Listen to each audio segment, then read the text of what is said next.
آج کے وکالت نامے کا عنوان ہے کون بنے گا سپریم۔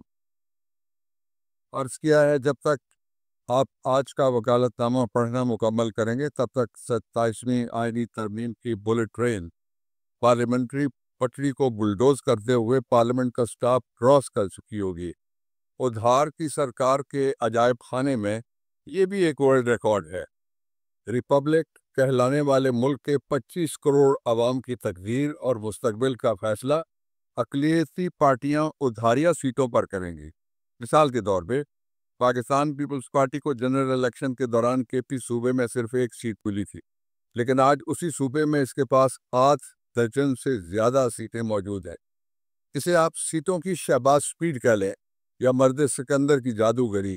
اس نظام کا دوسرا عالمی ریکارڈ یہ ہے کہ انتہائی متنازع اسمبلی کے کان پکڑ کر رات کو اٹھک بیٹھک کی ترمیمی ایکسرسائز کروائی جاتی ہے۔ تیسرا ریکارڈ یہ کہ کالے لفافے میں پارلیمان کے اندر پہنچنے والا فولڈر کھلتا ہے تو تب جا کر فارم 47 کے وزیروں کو پتہ چلتا ہے انہوں نے آئین میں کس چیز کی ترمیم کرنی ہے۔ اس بارے میں 26ویں آئینی ترمیم میں آئینی بل لیڈ کرنے والے وزیر کا بیان ریکارڈ پر ہے، جبکہ اسی حوالے سے اب کی بار وفاقی حکومت کے وزیر امور کشمیر کا ٹی وی انٹرویو بھی نشر ہوا۔ موصوف نے علم الیقین کے سارے طاقت لگا کر فرمایا 27ویں ترمیم نہیں آ رہی، نہ ہی 27ویں ترمیم پر کابینہ میں کہیں کوئی گفتگو ہوئی ہے۔ ان انبریکیبل ریکارڈ سے ظاہر ہوتا ہے ہم ووٹ کو کس قدر عزت دیتے ہیں، ساتھ ساتھ یہ کہ یہاں پارلیمانی جمہوریت کا مطلب کیا ہے۔ کسی کو ہرگز شک نہیں ہونا چاہیے کہ مجلس شورا سپریم ہے، اسی لیے کسی سے ڈرتی ورتی نہیں ہے۔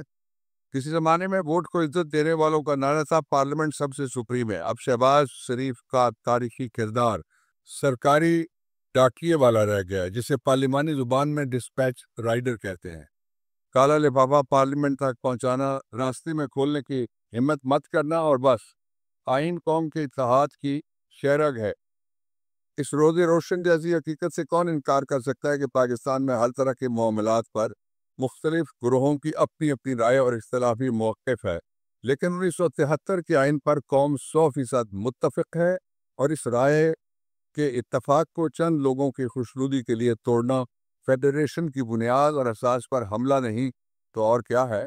آئیے ماضی کے دریچوں میں جھانکتے ہیں۔ ان دنوں بری طرح سے زیر عتاب 18ویں آئینی ترمیم کا بل بنانے سے پہلے وفاقی کابینہ میں وزارت پارلیمانی امور میرے پاس تھی۔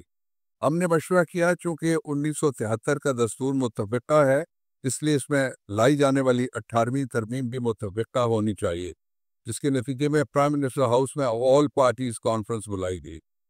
اے پی سی میں پارلیمنٹ کے اندر نمائندگی رکھنے والی ساری پارٹیوں کے سربراہان بشمول عمران خان پوری لیڈرشپ نے شرکت کی۔ قومی مشاورت کا یہ سلسلہ کئی سطحوں پر 1 سال کے عرصے تک چلتا رہا۔ مشاورت کے اس عمل کے دوران درجنوں کی تعداد میں تحریری تجاویز مختلف الخیال پارٹیوں سے جمع کی گئی۔ اس ایکسرسائز کے دوران وزارت پارلیمانی امور کو ministry of law and justice میں ضم کر کے دونوں وزارتوں کا چارج میرے حوالے کر دیا گیا۔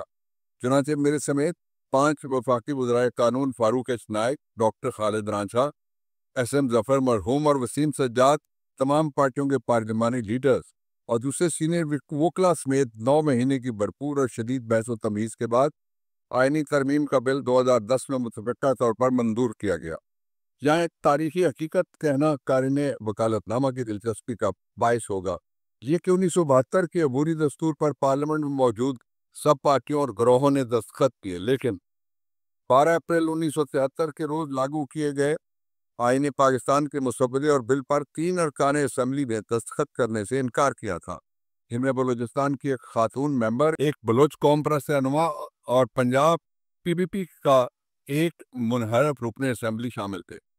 18ویں آئینی ترمیم، جس کے ذریعے طور امریت کی تمام یادگاریں حرب غلط کی طرح نکال کر دھرتی کی ٹوکری میں پھینک دی گئیں، اس ترمیم کے وقت کچھ ایسی علاقائی اور مذہبی سیاست کرنے والی پارٹیوں سے مشاورت کی گئی جن کی نمائندگی پارلیمان کے اندر موجود نہیں تھی۔ آج سپریم بننے کے لیے طاقت کے ٹگ آف وار نے سوالات کے انبار کھڑے کرتے ہیں، جن میں سے 2 بنیادی سوال یہ ہیں۔ پہلا سوال 1973 کے دستور کے آرٹیکل 227 سے پیدا ہوتا ہے، یعنی 227، جس میں یہ گارنٹی دی گئی ہے کہ پاکستان میں کوئی قانون شریعت اور قرآن و سنت کے خلاف نہیں بنایا جا سکتا۔ دنیا کے عظیم ترین جرنیلوں میں سے ایک عظیم تر نام سیدنا عمر بن الخطاب کا ہے رضی اللہ عنہ۔ حرب و ضرب کے میدان میں آپ کی طاقت اور ہیبت کا عالم، اس کا اندازہ سرنڈر آف القدس شریف سے لگایا جا سکتا ہے۔ سیدنا عمر وہ واحد جرنیل ہے جن کی خدمت میں اس وقت یہ فلسطین بشمول القدس شریف کی چابیاں سرنڈر کی گئیں۔ آپ نے قوم کے مال کے حوالے سے احتساب کی لازوال مثال قائم کی۔ کھڑے مجمع میں آپ سے چادر کے حوالے سے سوال کیا گیا، جس کے جواب میں نہ آپ نے تلوار سونتی اور نہ حکمرانی کا دبدبہ استعمال کیا، بلکہ احتساب کے عمل کو اسلامی تاریخ کا حصہ بناتے ہوئے اپنا دفاع پیش کیا۔ آخر کیا وجہ ہے اسلام کے نام پر بننے والے ملک اسلامک ریپبلک میں ہر بڑا عہدہ احتساب یا سوال سے بچنے کے لیے دستور کی دیوار کے پیچھے پناہ چاہ رہا ہے؟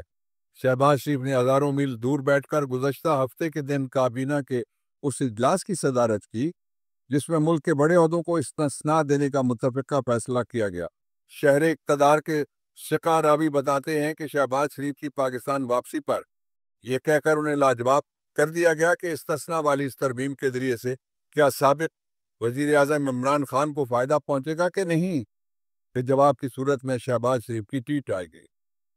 پٹواریوں، کلرکوں، صحافیوں، چھوٹے اہلکاروں کا احتساب کرنے والے گڈ گورننس کے دعوے دار، ایک دھلے اور ایک کثیرے کی کرپشن نہ کرنے کے ماہر، آخر کس خوف سے لرزہ برندام ہیں؟ دوسرا سوال، ہم اپنی آنے والی نسلوں کے لیے کیا چھوڑ کر جا رہے ہیں؟ خدا کی زمین پر سدا بادشاہی اللہ تعالیٰ کی ہے۔ ہم پاکستان کو سیاہ فام افریقی حکمرانوں کی صف میں کیوں کھڑا کر رہے ہیں؟ عمران خان پر 300 مقدمے بنائے گئے، احتساب کے ڈر سے نہ وہ اسپتال لیٹا، نہ سودے بازی پہ راضی ہوا، اور نہ ہی آل شریف اور دوسرے سیاستکاروں کی طرح خوش خرید جلاوطنی قبول کی۔ جن کے پاس اختیار ہے، اقتدار ہے، طاقت ہے، وہ قیدی نمبر 8 سے 4 جتنا حوصلہ تو دکھائیں۔ کون بنے گا سپریم، اس کا فیصلہ صرف ووٹ سے ہو سکتا ہے، کسی کاغذی ترمیم سے نہیں۔ ایسی ترامیم ہمیشہ نوعمری میں آئین توڑنے والوں کو داغ مفارقت دے جاتی ہیں۔ اول آندھیوں میں سنسناتا ہے قلم، پھر انہیں اپنے چراغوں پر نچاتا ہے قلم۔ کشور وقت جہاں کو فتح کرتے ہیں حروف، قبر میں شاعر اترتا ہے، وہ بھرتے ہیں حروف۔